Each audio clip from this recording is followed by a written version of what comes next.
Hello दोस्तों, तो आज हम सॉल्व करने वाले हैं print permutation of items in a box. तो हमें क्या दिया रहेगा? हमें दिया रहेगा ये एन नंबर ऑफ बॉक्सेस, मतलब कि हमारे पास 5 बॉक्सेस हैं, हमारे पास 3 आइटम्स है। तो हम उस 3 आइटम्स को कितने तरीके से हम प्लेस कर सकते हैं उस बॉक्सेस में, राइट। तो छोटा छोटा एग्जांपल लेते हैं यहाँ पर।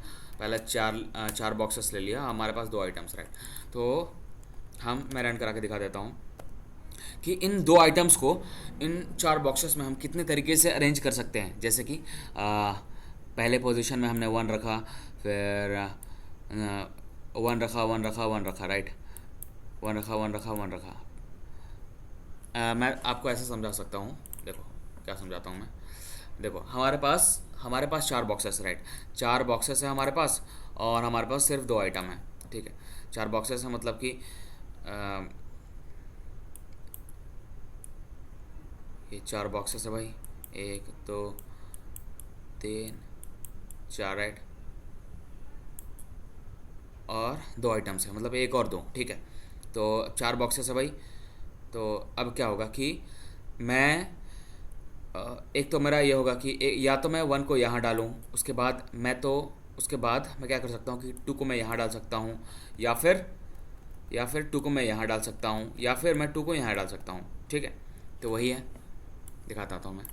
अगर मैंने 1 को यहाँ डाला, अगर मैंने 1 को पहले पोजीशन पे रख सकता हूँ, तो मेरे पास 2 को डालने के 3 जगह होंगे। या तो मैं 2 को यहाँ डालूँ, राइट, या तो मैं 2 को यहाँ डालूँ, राइट, या तो मैं 2 को यहाँ डालूँ। ये 3 हो गए, राइट। देखो ये 3 प्रिंट मैंने कराया, तीन तीन परमुटेशन। उसके बाद मैं 1 को यहाँ रखूँगा, और मेरे पास 2 को अब डालने के 3 तरीके होंगे। या तो मैं 2 को यहाँ डालूँ, राइट, या तो मैं 2 को यहाँ डालूँ, राइट, या तो मैं 2 को यहाँ डालूँ, ठीक है।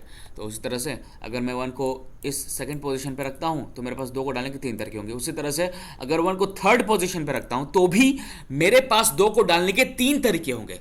और अगर मैं 1 को आखिरी पोजीशन पे रखता हूँ, तो भी मेरे पास 2 को डालने के 3 तरीके होंगे, राइट।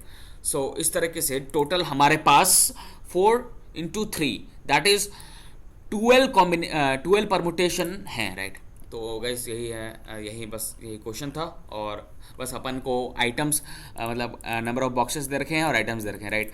तो मैंने क्या करा है कि मैंने एक वेक्टर बना लिया है। उसके बाद उस वेक्टर में मैंने मतलब जितने नंबर भी बॉक्सेस थे उनमें मैंने 0 पुश कर दिया है, राइट। कि ज़ीरो मतलब एन नंबर ऑफ उसका साइज़ बना दिया है, और सब में 0 0 पुट कर दिया है। उसके बाद एक ऑक्यूपाइड बना दिया, ताकि मैं यहाँ पर मैं आपको समझाऊंगा कि कैसे क्या काम आएगा उसका।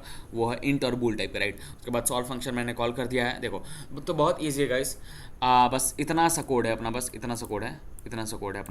ठीक है। तो for int i equal to 0 से लेकर के मेरे को पूरे बॉक्स तक चलाना है लूप।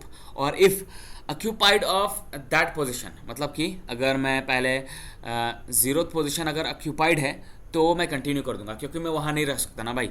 अगर एक पहले से ही है, तो मैं वहाँ 2 थोड़ी रख सकता हूँ, मैं 2 दूसरे पोजीशन पे रखूँगा ना। अगर ऐसा नहीं है तो फिर इसके अंदर आएगा, तो str ऑफ आई में ये नम डाल देगा और ऑक्यूपाइड ऑफ आई को ट्रू कर देगा। उसके बाद सॉल्व फंक्शन कॉल कर देगा, राइट। तो सॉल्व फंक्शन को कॉल कर देगा, उसके बाद फिर से ये लूप में घूमता रहेगा। और जब सॉल्व फंक्शन से निकलेगा, और जब नम मतलब num+1 कर दे रहा हूँ, जब नम्स ग्रेटर देन आइटम्स हो जा रहा है, तो भाई यहाँ से अपन को जो है सारे उसके जो बॉक्स का जो कॉन्फ़िगरेशन है वो प्रिंट करा देना है, और यहाँ से रिटर्न मार देना है। और जैसे ही मैं वापस आता हूँ, बैक ट्रैकिंग होगा, str of I equal to 0, occupied of I equal to false, that's it. तो thank you so much. If you liked or not liked, please comment.